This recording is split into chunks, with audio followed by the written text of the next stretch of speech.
This is ZNS Total Sports, brought to you by Fourth Terrace Diagnostic Center.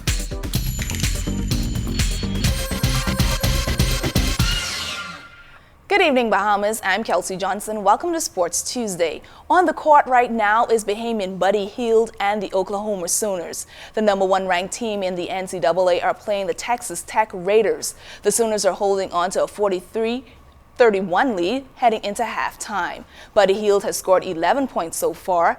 As for the Sooners, the team is coming off an 82-72 win over Baylor on Saturday. In that game, Hield scored 19 points, dished out 3 assists, and pulled down 8 boards. The Freeport native got into foul trouble early on Saturday and spent most of his time on the bench, watching his teammates go to work.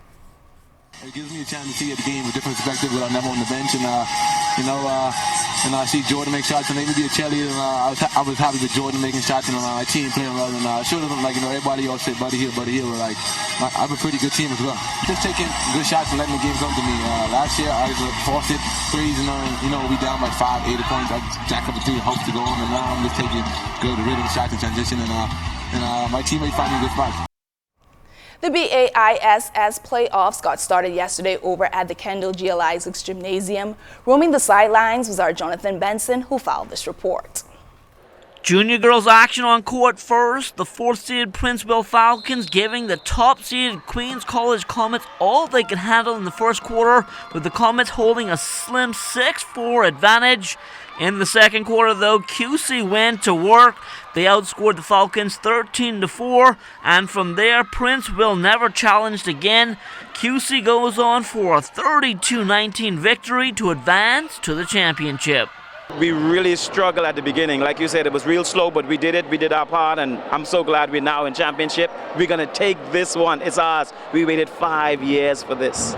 We got this one now. What we really need to do right now is reset. We're rushing, we're just running with the ball and everything. So all we need to do is, once we calm down, we reset. We're undefeated, so we don't have to worry. Whoever we get, we already beat, so we'll beat them again.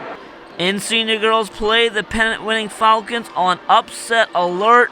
4th-seeded SAC was in control late into the fourth quarter until Princeville hit this 3 with under 2 minutes to play to tie the game at 20-all. SAC wasn't about to give in, though, and with under 30 seconds to play, they score the game winner. SAC pulls the upset 23-20, and they move into the championship. It was a hard-fought victory for us today, man. I mean, we controlled the game from the beginning, but, being kids, things happen.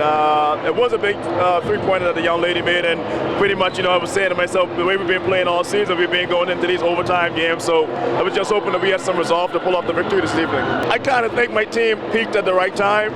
We lost to them the second game of the season. I think they maybe came in a little overconfident, but I've watched my team kind of grow as the season progressed, and I kind of like the way we're looking right now. We still have some things we need to work on and get better at, especially for the championship game coming up against whomever we end up playing, but I like our chances. On to the junior boys now. Top-seeded SAC, they had their way with 4th-seeded Aquinas. SAC wins this one 42-28, and they move on. Started off a little rough. All we had to do is start settling down, because we started to run up and down. If we settle down, we got our bigs into the game too, and pull out with a win. We winning this going to be my 3rd championship in junior. The senior boys closing out the night. This one a matchup between top-seeded Princeville and the 4th-seeded Aquinas Aces. Check out the Falcons uniforms. Some may have mistaken them for SAC, but Coach Ernest Saunders didn't see a problem. They colorblind. Colorblind or not, the Falcons came out to play. Like any good basketball game, this one had a bit of drama, but after that was taken care of, the Falcons would go on to hold off Aquinas 50-37. I was expecting them to actually give us a good run. All I did is tell my guys just to be patient and stay within our system. The other half of the sudden death playoffs were played today. The best of 3 championships scheduled to start tomorrow. Jonathan Benson, ZNS Total Sports. Thanks so much, Jonathan. Sprint hurdler Devin Charlton set a new national record in the 60-meter hurdles on the weekend. Her time of 8.11 seconds is also a new school record and the qualifying time for the IAAF World Indoor Championships. Charlton, a junior attending Purdue University, is ranked 9th in the world as a result of the time. The World Indoor Championships will take place in March in Portland. Newly elected President Glenn Archer is putting the necessary steps in place for young golfers. Archer, who will be on hand at the Ocean Club Golf Course this week, cheering on Bahamian Representative Georgette Roll at the Pure Silk Bahamas Golf Classic, will carry a few players along with him to watch the action. It's just the beginning of a move that we are taking to advance the game of golf, and the very foundation for that is the young people. Golf provides a tremendous opportunity for the young people in terms of the etiquette and the whole question of integrity associated with the game. And foremost is the opportunity for educational opportunities.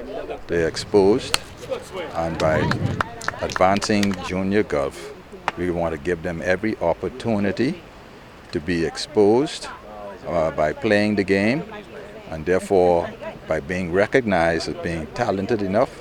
They will have scholarship opportunities, and at the same time they're going to be building better citizens for this community. Tennis pro Philip Major is moving through the rounds at the ITF Pro Circuit Turkey F4 Futures. Major defeated Matteo Velman from Switzerland 6-love, 4-6 and 6-4. He then got a walkover in the second round to advance to the main draw of play, which starts tomorrow. Finally, in this first half of sports, veteran educator and coach Bill Morgan passed away today.